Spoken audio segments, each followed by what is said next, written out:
Vamos falar de reforma protestante, completando agora 501 anos.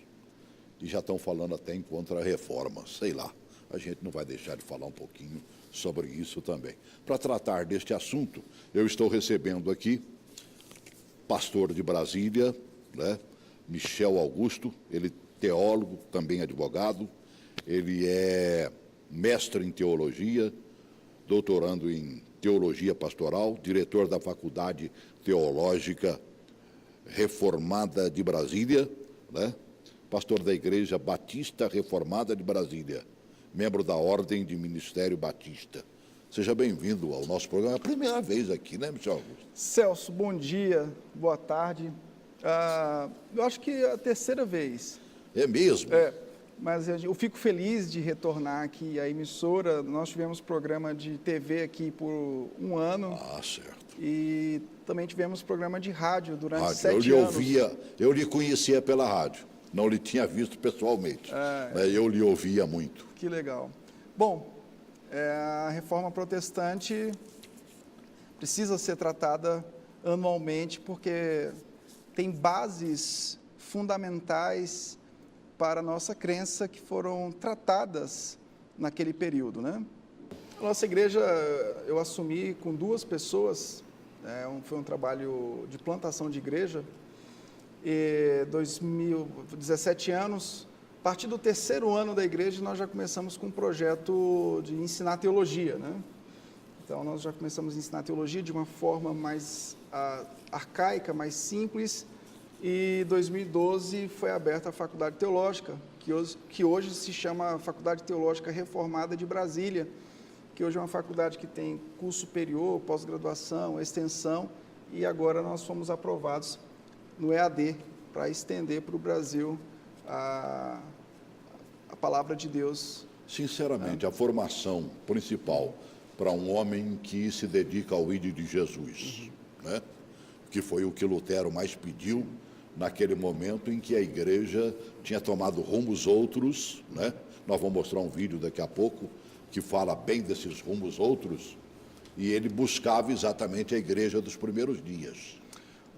Olha, Celso, falar de reforma protestante é falar de uma coisa muito importante na igreja: pregação. João Batista pregou o arrependimento. Jesus, como prometido no Antigo Testamento, trouxe o reino de Deus. O Evangelho registra ele pregando a mensagem do arrependimento. Os apóstolos pregaram essa mensagem do arrependimento. Paulo vai dizer em Romanos 10:17 que a fé vem pelo ouvir, e o ouvir a palavra de Deus. O que aconteceu? Os pais da igreja, chamado a era patrística, também tinha a pregação como foco, mas depois de Constantino, 313 depois de Cristo, e especificamente no ano 1050 para frente, a pregação do Evangelho, da fé, nos méritos da salvação em Jesus Cristo, exclusivamente na obra de Jesus Cristo, começou a se perder. Por volta de 1450, a gente tem a imprensa, né, que depois impulsionaria a Bíblia, e nós tivemos também alguns pré-reformadores que começaram a pregar. Por exemplo, os franciscanos e dominicanos, eles começaram a pregar fora das paróquias o Evangelho de Jesus Cristo. Então, o que acontece na reforma protestante é um retorno da pregação. Mas que tipo de pregação que faz parte de Lutero? A pregação de que somente pelo mérito de Cristo na cruz do Calvário nós poderíamos adquirir a nossa salvação. O que aconteceu na Idade Média para a pregação se perder?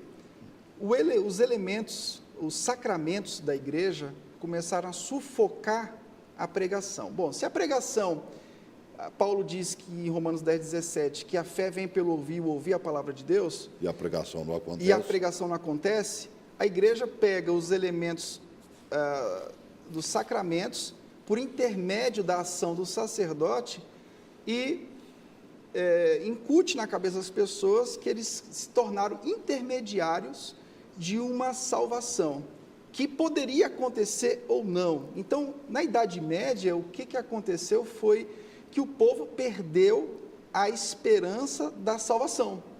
Lutero, quando vem, ele faz o seguinte, ele coloca a pregação acima do sacramento. Por quê? Porque através da pregação, na ação do Espírito Santo, a fé vem para o nosso coração e nós herdamos uma herança eterna. É verdade. E a ceia, ela se torna um elemento onde essa esperança é projetada visivelmente, mas ela não tem o poder, por intermédio de um homem, de gerar salvação em alguém.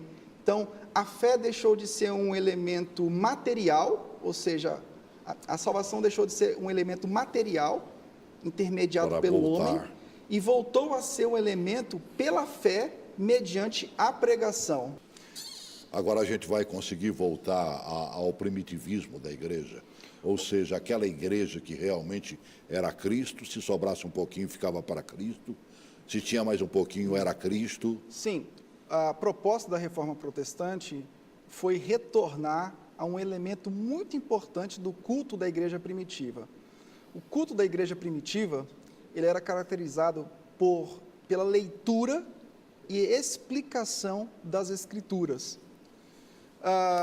Depois que Lutero sai do castelo de Wartburg, na Alemanha, 1531, ou seja, 1521, quase 4 anos depois que ele apregoou as 95 teses, logo depois que ele sai do castelo de Wartburg, que traduz, faz aquela tradução, o primeiro culto protestante que aconteceu na igreja de Santa Maria, em Wittenberg, foi algo maravilhoso, Celso. Primeira coisa que aconteceu, o púlpito foi colocado numa posição central. Que não era antigamente. Que não era antigamente. Por quê? Porque a partir da pregação, que o Espírito Santo ia colocar fé nas pessoas. Então, ele se tornou a figura central.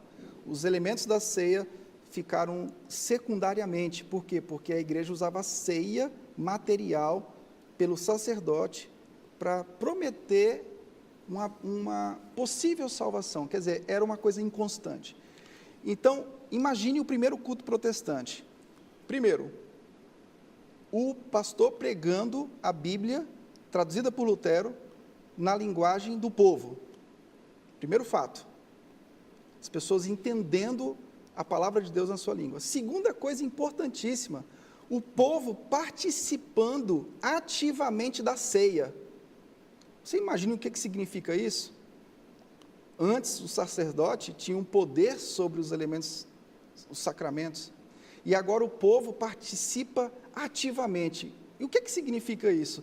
Significa que a participação do povo na ceia demonstra que o Cristo que salvou é o Cristo que vai buscar. Eu não preciso de cumprir obras para ser digno de Deus. A obra de Cristo foi suficiente. Então, quando eu participo da ceia, eu estou trazendo à memória a minha esperança escatológica, a esperança da volta de Cristo.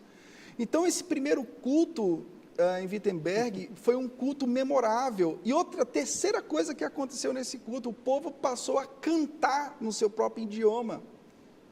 Que antes era só música em latim também, sim. né? Você não sabia nada que você estava cantando. Qual é o significado da música para o povo de Deus? A música é o elemento pedagógico que nos traz à memória a esperança da volta de Cristo, da segunda vinda de Cristo. A música ela tem um elemento pedagógico de nos ensinar, às vezes, coisas difíceis que uma pedagogia comum não vai conseguir. Então, ela é uma pedagogia especial que vai colocar na mente de uma pessoa mais simples elementos fundamentais da fé. Celso, vamos fazer uma aplicação para a pós-modernidade? Vamos. Se na Idade Média a pregação foi substituída por elementos materiais e trocaram a fé individual, que é dada de graça por Jesus Cristo, na modernidade, o período áureo da modernidade, a pregação bíblica foi substituída por uma pregação de virtudes. E na pós-modernidade? A pós-modernidade, você que está me vendo aí, a gente vive quase que os mesmos problemas da Idade Média. A pregação da graça, do favor de Jesus Cristo, pelo mérito exclusivo dele, na cruz do Calvário, tem substituída por alguns penduricários. Então, nós temos indulgências pós-modernas. Quais são elas? Por exemplo, teologia da prosperidade, são indulgências pós-modernas. E outras questões que tomaram conta dos púlpitos brasileiros, gerando nas pessoas um tipo de pensamento que está muito longe do Evangelho. O Evangelho vai muito além do ter, o Evangelho vai muito além do se realizar. O Evangelho é o poder de Deus, por intermédio de Cristo, para a salvação de todo aquele que nele crê. Eu fico imaginando, meu Deus, um cidadão como Lutero falando o que falou. Naquele tempo, se hoje, por exemplo, a presença papal, né, é de suma importância, que bom que a igreja já tenha dado uma volta, Papa Francisco está aí para mostrar isso, que se busca uma nova vertente e tudo mais, né, um novo pensamento, uma nova ideia, possivelmente, mas eu fico imaginando naquele tempo bater de frente, tanto é que ele custou a vida, né? Pois é, a pós-modernidade revela muitos desafios. Da reforma nós extraímos 2 princípios, a doutrina da justificação pela fé e a palavra de Deus como regra de fé e prática. O que acontece na pós-modernidade, Celso, é que a fé evangélica não é baseada, a maior parte da fé evangélica não é baseada na justificação, nos méritos de Cristo. Existe uma meritocracia humana hoje muito forte, no sentido de que eu faço para alcançar a salvação. Isso não mudou muito. E o outro princípio é o da palavra de Deus, que deve ser o nosso fundamento de prática, de fé e de prática. Bom, diante desses 2 princípios, o que a gente vive hoje é algo chamado relativismo. A pós-modernidade, ela é dominada por 2 principais coisas, subjetivismo e relativismo. Primeiro, o subjetivismo, a palavra de Deus, ela pode ser palavra de Deus para você, mas para mim não. E quando eu digo isso, eu digo dentro do meio evangélico. Muitos no meio evangélico não adotam a Bíblia como regra de fé e prática. Então, a espiritualidade na pós-modernidade, ela é uma busca desenfreada pelo que Deus pode me dar. Então, a reforma, na minha opinião, ela tem que acontecer hoje na igreja evangélica. Se na Idade Média, na transição da Idade Média e período do renascentismo, a reforma foi necessária na igreja católica, hoje a reforma é extremamente necessária no meio evangélico. E eu tenho convicção que Deus está levantando novos luteros. Campina Grande está tendo um evento chamado Consciência Cristã, que está movimentando mais de 50 mil pessoas no carnaval para ouvir evangelho. No carnaval. No Brasil todo, o que está acontecendo hoje, Celso, é o seguinte: o Brasil todo, a juventude está se levantando para pregar o evangelho e para ouvir o evangelho. As pessoas eu fico apaixonado em ver os nossos meninos e meninas, sabe, se pegando a Deus e fazendo a obra, né, Manoel? Fazendo a obra. Agora sim, o importante da reforma não é simplesmente você ouvir alguém abrir a Bíblia.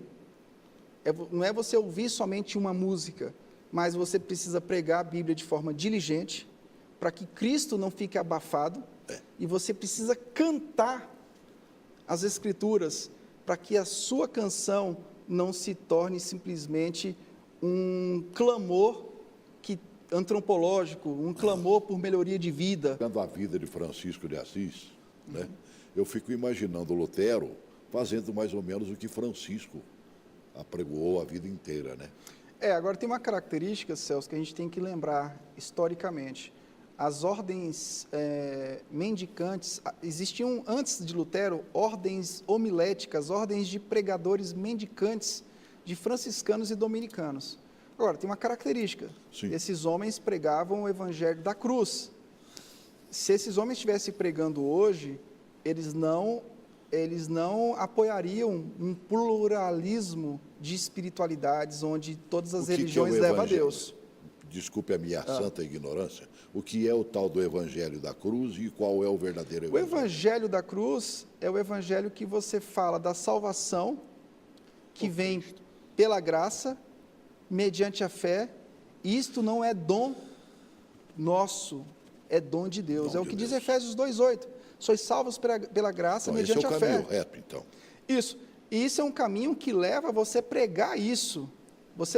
E isso é uma mensagem que confronta, porque é uma mensagem que a consequência da justificação pela fé, da justiça em Cristo, é uma vida em santificação, ou seja, eu fui alcançado por Cristo e a consequência disso é uma vida que se torna que se identifica com Cristo. Então, a pregação pós-moderna, em muitos ambientes, é uma pregação que deixou frouxo esse aspecto de falar de quem é o mérito da nossa salvação e o que o salvo tem que fazer depois que é alcançado por Cristo. O salvo tem que ser igual a Cristo. Mas como é que você fala que um salvo tem que ser igual a Cristo em santidade diante de um mundo tão plural, diante de um mundo com diversidades e ideologias a cada dia mais destruidoras? Então, a mensagem do Evangelho, a verdadeira mensagem do Evangelho, ela aponta para Cristo, para os méritos de Cristo, e aponta para uma vida que tem que se identificar com Ele em sua santificação. Então, assim, eu não sei, me perdoe, mas eu quero ser honesto historicamente, eu não sei se as ordens franciscanas e dominicanas que tinham na Idade Média, que pregavam... Eu olhei a figura de Francisco de Assis. Eu não sei se essas ordens de pregadores podem ser comparadas com as ordens franciscanas atuais. Eu não sei, eu tenho minhas dúvidas pelo conteúdo. Então, não adianta eu pregar somente paz. Na modernidade, pregadores que se tornaram liberais, eles transformaram a mensagem do Evangelho em pregação da virtude. Então, Celso, não adianta eu levantar uma faixa, dizer paz, não adianta eu pregar virtudes, porque toda religião prega virtudes. O que nós temos que fazer é pregar distintivamente o Evangelho. Distintivamente. E para pregar distintivamente o Evangelho, você vai afrontar pessoas, vai confrontar. Verdade. É impossível que o Evangelho, Jesus disse que quem comigo não ajunta, espalha. Espalha, com certeza. E essa mensagem não é entendida hoje. Eu li um livro agora há pouco tempo, já li e reli, né, onde o autor traz exatamente a conscientização sobre a salvação. Sim. Que muita gente se diz salvo, mas continua fazendo tudo aquilo que fazia antes, né, Mauro Velho? Verdade. Então, é isso que nós temos que bater. Sim. O salvo muda de vida, não muda, Sim. pastor? O primeiro passo é ser alcançado pela salvação. Eu não sou salvo pelo que eu faço. Paulo tratou do quê? Paulo tratou da fé. Por aquilo que você segue após a salvação. Sim, Paulo tratou da fé. Tiago tratou das obras. Então, a minha fé, eu não sou salvo pelo que eu faço, eu sou salvo pela fé. E a fé não é minha, fé. A fé é mérito dele. Ok? Agora, pela minha fé, eu preciso me identificar. O que é fazer obras?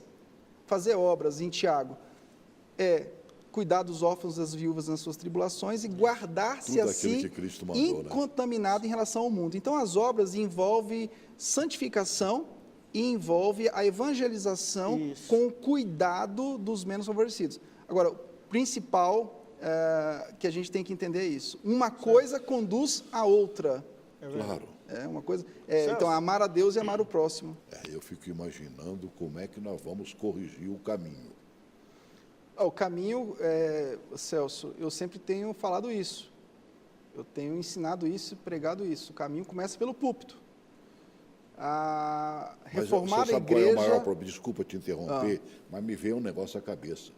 Não adianta, olha, o púlpito você prega, e aí eu já ouvi de muita gente dizendo, olha, faça o que ele manda, mas não faça o que ele faz. Não, eu digo quando...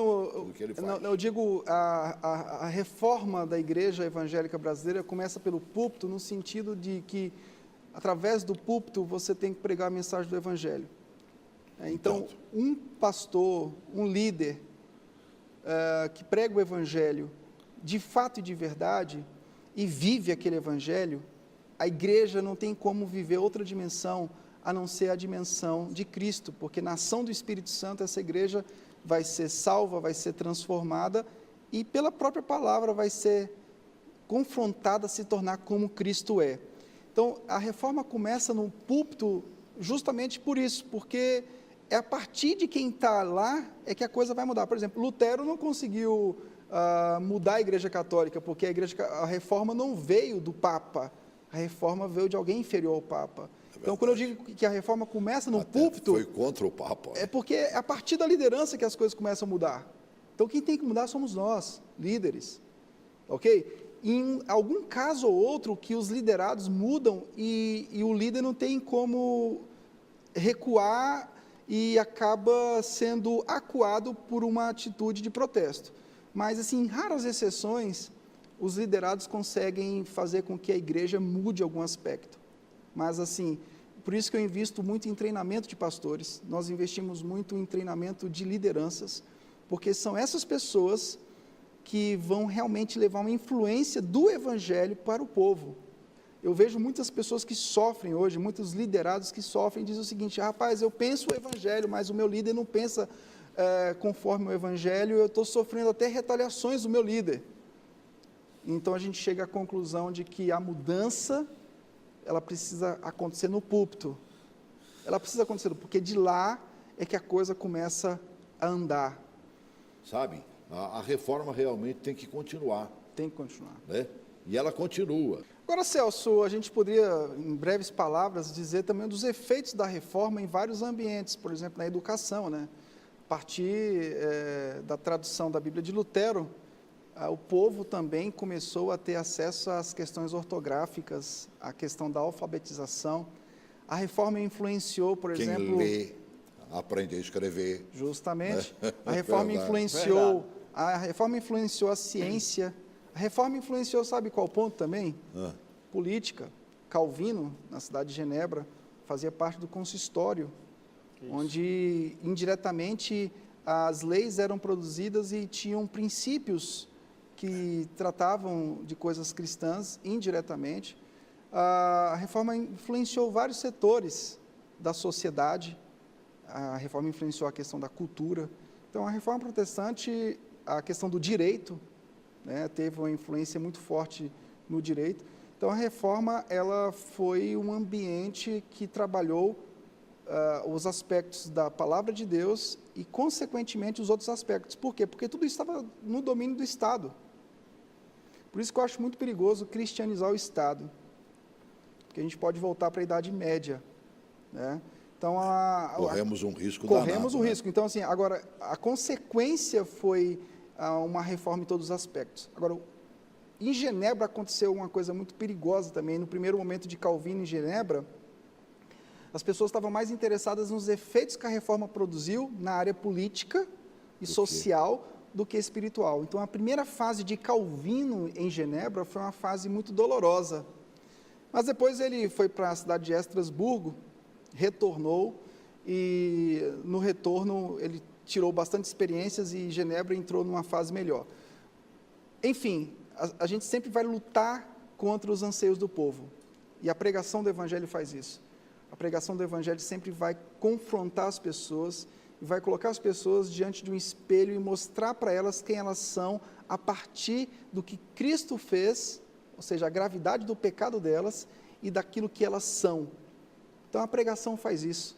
Ela nos mostra a gravidade do meu pecado, nos mostra quem fez a expiação dele, Cristo, e também me mostra quem eu devo ser a partir desse Cristo.